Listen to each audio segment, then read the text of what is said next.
மாதவியின் சதியால் நின்ற நந்தினியின் தீபாவளி கொண்டாட்டம். இந்த வருஷம் அவங்க யாரும் தீபாவளியை கொண்டாடவே முடியாது. அதுக்கு என்ன செய்யணுமோ அதை தரமா செஞ்சாச்சு. ஐயோ, நல்ல நாள் அதுமா இப்படி ஆயிடுச்சு. சூர்யாவிற்கு ஏற்படும் சந்தேகம். இந்த காரடி தடம் யாருதோ அவங்க மட்டும்தான் அக்யூஸ்ட். மாட்டிக்கொள்ளும் மாதவி.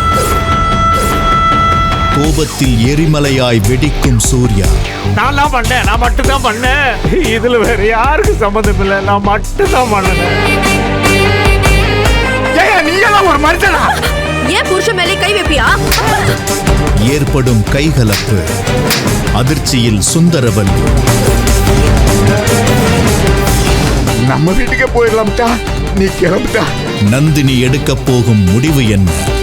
3 முடிச்சு நாளை இரவு 8:30 மணிக்கு உங்கள் சன் டிவியில்.